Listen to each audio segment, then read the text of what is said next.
A nation under fire. From the tragic loss of Senzo Meyiwa to the recent massacre in Lusikisiki, South Africa is wrestling a serious outcry in gun violence. From children, celebrities, ordinary citizens, we're all falling victim to ridiculous acts of cruelty. Why are so many guns flooding our streets anyways? The question booms through communities as fear and frustration hold the nation. Mass shootings, hijackings, and gang violence have become an ugly reality.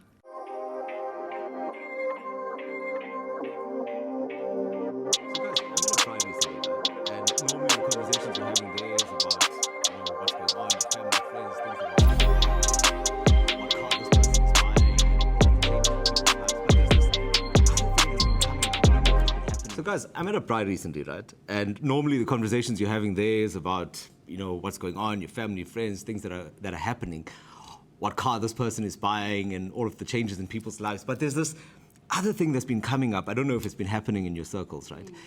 It's about whether you should get a gun. Like, that seems to be one of the talking points that I'm picking up now in social circles. Do you get a gun? Don't you get a gun? And I think the reason why there's this debate is because if you get the gun, you don't know how to use it, you know what happens, right? What circles are you involved in? Because, right now, guns, I have a problem. The accessibility of guns in this country is just skyrocketed. So many, mass killings, mass shootings, crime related to guns. Why do you want to get a gun? We don't need another gun. The number of people who are coming to me almost every week to say, I want to buy a gun. Right. I need to apply for a license. I need a competency. He's in the same circles as me. The reality is, we are living in a violent country. Yeah. And like I often say, blood, bodies, and bullets has sadly become a way of life in South Africa. Let's take the average murder rate. Yeah. We have about 80 people, 80, people being murdered each and every day in South Africa. As we speak, we have a crime scene at the Alexandra police station in Gauteng, where 2 policemen have been shot. A suspect came in there, attacked the policeman. We know the viral videos going out every day. I can talk to you about KwaZulu-Natal, your hometown, and we can have a long discussion and debate. The reality is, people are we're living in a violent country. That's the thing, because my issue is, you talking about people within your circles that are probably going to get the guns legally. Right? Yes, Get them licensed. But then we get so many of these guns that are unregistered, not licensed, ending up in the streets. How are they getting on the streets? But they come from people. Where are they coming from? My friends and his friends and the people that are getting these licenses. Whenever there's a talk of a clampdown of firearms, Gun-Free South Africa is in a firing line because they say there needs to be stricter control, and I agree on licensed firearms. But the big question is, where are these guns coming from? But you just mentioned it, right? Yeah. We've got state entities that actually own, about 30% of guns in this country, and they go missing. And do you know what? SAPS is the only one that reports on the missing guns. You got SNDF that doesn't even report. But that's where most of them come from. Going missing. From SAPS. And ammunition. And you have to ask yourself this, right? Because we get the report saying they are missing, but they need to kind of be categorized, right? Is it stolen or is it malicious? Is it really going so how much of it is actually just sheer, look, I don't know, it happened. How much of it is actually where these people are complicit? But it's a big problem. The problem also, to add to the police and the defense force, there's allegations that cops are renting out their weapons. So what happens is you go on a Friday to a corrupt criminal cop. I want to hire out your handgun with ammunition for the weekend. He charges X amount of money. You take the gun on a Friday, you bring it back on Saturday or Sunday, and you pay the amount. There's even been allegations that it's happening on a mass scale with some metro cops in Gauteng. Do you remember? The Norwood police station where 178 guns went missing. How is this possible? From one police station. Right? You can't tell me that these guns went missing. Or were they really hired out? Or Mitchell's Plain, where dozens of firearms went missing. But that reminds me of that other case. Do you guys remember? I think his name was, is it Prinsloo? Christian Prinsloo. who was he was like running this racket and renting out guns and whatever over that period. If my memory serves, you can correct me, it was something like there were probably like 100 children or 80 children that died as a result. But I think that like literally speaks to also the control measures, because how is this guy running this racket and no one knows about it? And just the other day on Crime Watch, we did a show on mass murders. I mean, over a period of 6 months, this year alone, we had about 700 people being killed in so-called mass murders or mass killings, which is classified as 2 or more people. We know what happened in Atlantis on the Cape Flats. We know what happens in happened in Athlone. KZN, you probably at the scene of every family murder. We know what happened in Orange Farm. We know what happened in the Eastern Cape in Lusiki. So the list continues. So clearly we are living in a society where guns have become simply another toy for people to go and cause mayhem. And you want to add these guys with your friends? Because, I mean, I've just, in my research, right, I have just found out that AK-47s are not legal. Even police, even security firms are not supposed to be owning them. You can get an AK-47 and you can get a licensed one. So I think there was a lady somewhere that was found with a gun, like an old lady that was found with a gun. But then the police spoke to her and she's like, no, it was my husband's gun. And now I just thought, okay, I'll keep it here in the house. I think the husband, died. Exactly. But you didn't know that I should actually just re-register the gun. Okay. But guys, I think the reality is sometimes we don't realize the extent of gun violence in our own country. It's almost become, it doesn't even make the news anymore. Unless a cop shoots a suspect dead in KZN, and Dustin will be the first one to break the news on social media or on our TV channels. How long is it going to take for government to realize we have a serious problem? If you look at just the murder rate, forget the firearms being used for hijackings and for house invasions and for business robberies and for all other crimes. It is really causing mayhem in a country. It's a war. Cindy, we were talking in the car, right? We were talking about kids and stuff like that. And you know what? I have to tell you, it hits differently now, right? So I only recently became a dad a few years ago. But I found that it hits differently when you start doing stories about kids. You mentioned it just now about the number of children that are killed as well. But why I'm bringing this up is because, there was a shooting in High Flats down on the South Coast, and it was like there were kids involved. Majority were women and kids. So one of the children was 4 or 5 years old. I mean, you were telling me that your child is 8, right? There were 7 people that were killed. So can you imagine those kids, right, at 4?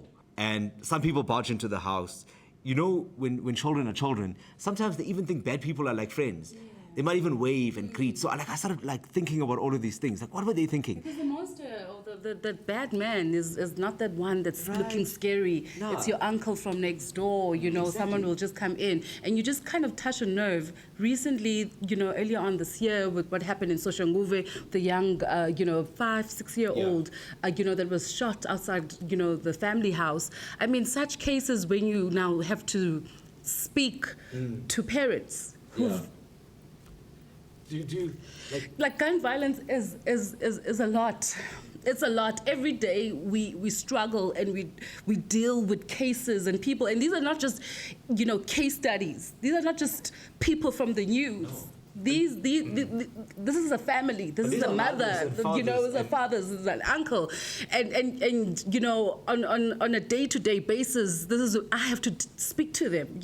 And this is when you realize that it's getting to an extreme point where you now have to understand that what is happening in KZN, where now you're having your commissioner saying, you know what, are we fighting with guns, right? Yeah. Would you want this to also happen also in the Western Cape? Perhaps we should actually go to that extent, kill them.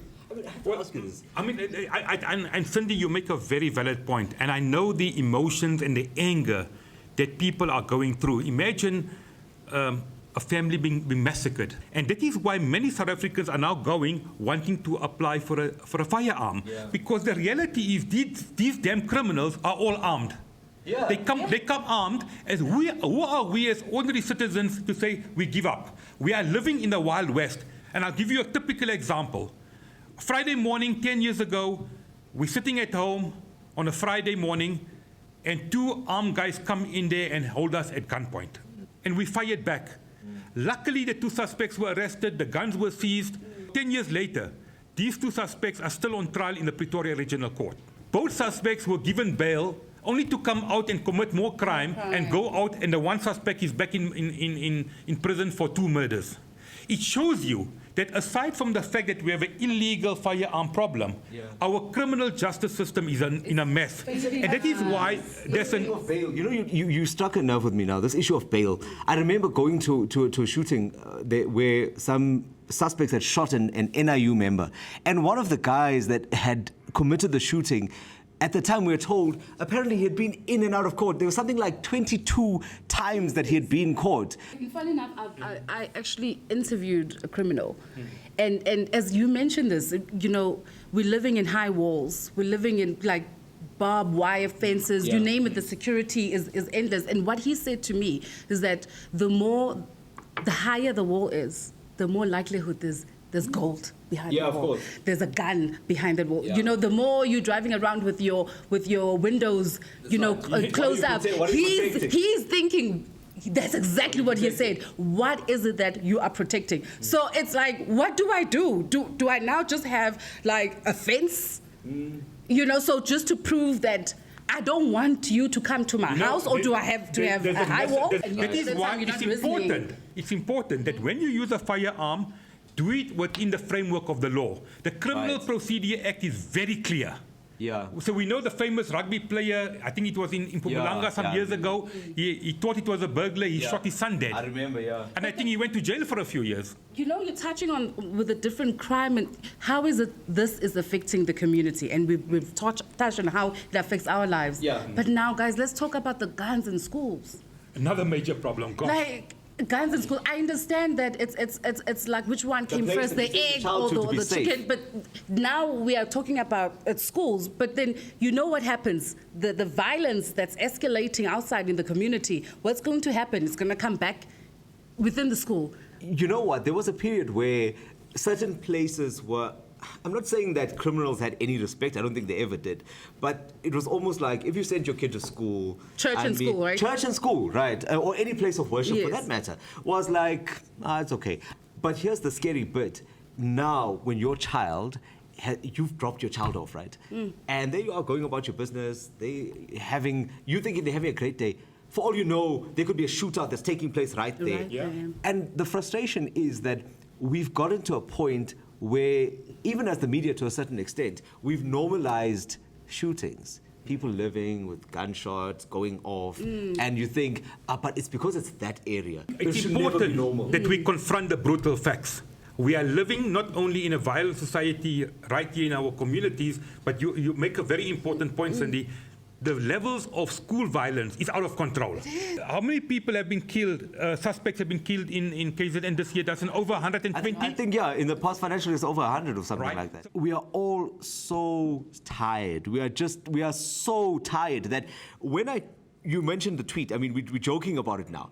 But people celebrate when criminals are killed. They don't even care. They don't even want an iPad investigation. That's how tired we are now. They want to know that people died. And it's become this bloodthirst. I mean, there's really nothing stopping gunmen from coming here right now and stealing everything, all of this equipment. That has happened with us, where, in Alex, crew has been, stolen the cameras and etc. But then you also have communities trying to stand up, your CPF.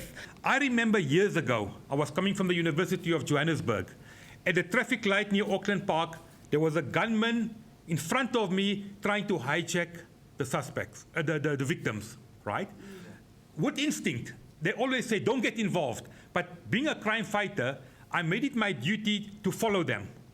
I followed them from Auckland Park, and just a few meters away from here, they noticed me following them, they opened fire. I returned fire, right? Eventually, I hanged on with 10111 for so long, and you know the problems with 10111. I chased them into Hillbrow, and I decided I'm now backing off, because we know that Hillbrow, for example, is a war zone. Yusuf, what was going through your head? Why would you do that? The reality is, you see, that is why we are often told don't fight back, cooperate. But sometimes your instinct kicks in. Yeah. And that is why it's important. You know what? Like if I witness a crime, you know, instead of turning a blind eye, perhaps it's me, I will go forward and try to help. Yeah. And yes, you know what? They all often say your life is more important. Don't get involved. Yeah. But how do we allow these criminals to simply run amok, and we just sit back and say, take whatever you're going to take? If you see an opportunity to fight back as long as you make sure that your life is safe. I've noticed a trend now where more and more journalists are getting guns. And there was this day, and I'll never forget it. We were at a scene where this looting was taking place. And we got off the car, and, you know, you hear, I'll never forget that sound of this, it's like a whizzing sound that was just cutting through the air. But because you're in character, right? Because you're the journalist and you're thinking, you almost feel that you are invincible. Nothing can touch you. And it was one of the moments, I kid you not, where I realized at that point that you're not invincible, that you're sitting there, you don't have protection, you don't have anything. The people who have the protection are ducking next to you. And it took a few seconds to register that we were being shot at, like right there in the darkness, out of nowhere. And it was only later when I played back my video on my phone, because I'm shooting on my phone. And when I watched this video, I realized that the bullets were going past us. And it was one of those times that we realized, even Ganiso, my colleague, and myself were talking about it, and we were saying, but this is the reality that we face out there when we go out to these places, that we are going to find ourselves in situations. So I applaud you for what happened with you. But let's face reality. Today, when you witness a crime, what do people do? They don't phone 10111. No, they take out a cell phone, put the camera on, and record them. Yeah, because you get views. And yes, we want the viral videos. If you didn't take a video, it didn't happen. End up on your show. They end up on Crime Watch. But South Africans, instead of wanting to make a difference to say, let's get help, they rather record it so that they can go on social media and post the videos and get a few million likes. And that is perhaps the culture we need to look at and debate it. You know what? Is it the right thing to do? But, you know, talking about home, to bring it home, you know, we talk of crime and criminals like they're external. Yeah. They are not our neighbors. Yeah. They are not our fathers. Hey. They are not our brothers. Yeah. But I know, for instance, in my family, we harbor criminals. Of course, yeah.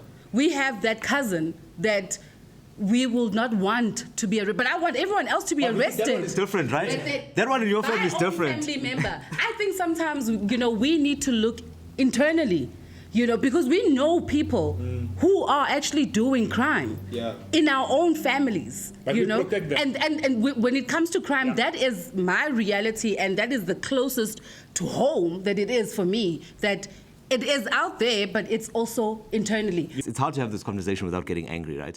Do you remember what happened with AKA, right? And I must stress this point, we're not saying that celebrities are different to us. But why I'm saying audacity, a satellite police station across the road, cameras, and everything else, bodyguards and all of that. But no, actually, let's just walk up to someone who's so well known and shoot them in the head. The audacity. I mean, you take Babita Deokran. It's now how many years? She was a whistleblower. Yes, they made some arrest. But the kingpin or kingpins are still at large. Why isn't the kingpin? Because AKA's famous. they are actually the ones pulling the trigger. One of thousands of cases, and that is why with the Senzo Mayiwa trial now underway in the North Gauteng High Court, the question is, yes, that might be some of the gunmen, and I'm not predicting what the judge might rule, but the reality is whoever ordered the murder or the hit, and we know hits have become a way of life. Yeah. I mean, we see these videos, the guy just gunned down. What's the motive? No one knows. So whether it's taxi violence, whether it's a hit for whatever reason. So you pull the hit, no one will ever arrest you, but they'll arrest the person that pulls the trigger. And to add to our woes, and it doesn't, we even reported on this before. Yeah. Unfortunately, life has become so cheap in this country. You can hire a hitman for as little as 2,000 rand to go and kill someone. I've been a reporter from a very young age. I've probably been to hundreds and hundreds of murder scenes, watching bodies of innocent victims, young people lying there. we were in the Cape Flats covering the gang violence just a few months ago. And while we were there, a 14-year-old girl was shot dead in the playground of a nearby school. We went there, and I saw the body of this 14-year-old girl. And, you know, in Muslim rites, you have to bury very quickly. And I went to the funeral the following day. And watching the father and the mother crying, the tears are rolling down their eyes. Here's an innocent girl that was caught up in the crossfire. Now they have to bury their girl. Can you imagine what hurt, what pain is going through that particular family? Also, the cameras are switched off. Exactly. And everything has to go back and to here normal. we are months later. And I'm often asked, you know, are you journalists hardened? Don't you shed a tear? But I don't think people realize we are also human. Yeah. When we go out there and we see the bodies, we see the blood, we see the knives, it could be your daughter, it could be your brother, it could be your sister, your aunt, your dad, or your mom. I think we feel like as people we've lost the power and the will. We've all been touched and affected by crime. You know, I lost an uncle. You know, we found him 4 days later. He dead, killed till today. We have never gotten closure. And that's the system, you know, where people feel like they are powerful, they can kill, and nothing ever happens. And that's the justice system. And the criminals There get is no away. justice. When I was in Inanda, there was a shooting of about 4 people there. I think it was last year. And we got there in the morning. The shooting happened in the early hours of the morning. It was one of those scenes where someone was shot here, the gunman moved to another scene, they shot someone there, it went on. And while we were there, I hear the sound, sound like this. And I turn around, and there's an old lady with a bucket and those hard brooms. And she's scrubbing the road just outside her house, trying to clean the blood out, right? But what caught my attention about it was that there are kids walking past here, people are having conversations here, others are greeting, hey, how's it morning, you know, greeting each other and walking past. I'm imagining what she's thinking. So let me wash this away so that life can go back to normal. But that is the normal life there. That is exactly what happens. Cindy, can I ask you a question? Yeah. What is it going to take to make South Africa safe?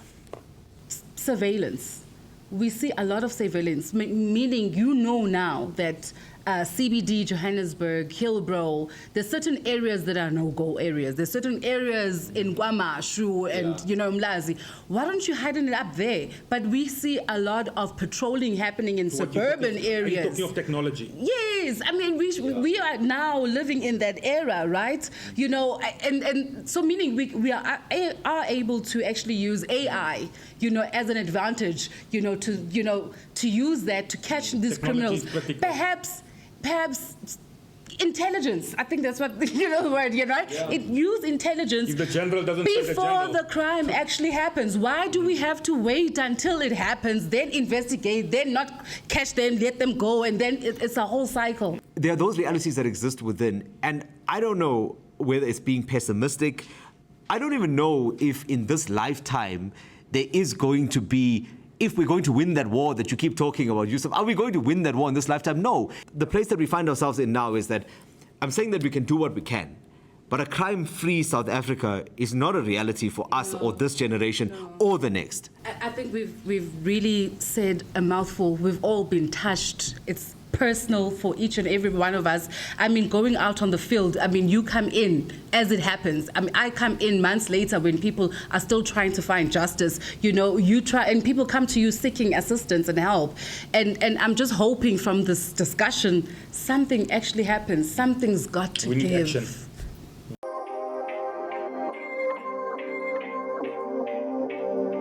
guys, I'm going to try this later. And normally the conversations we're having there is about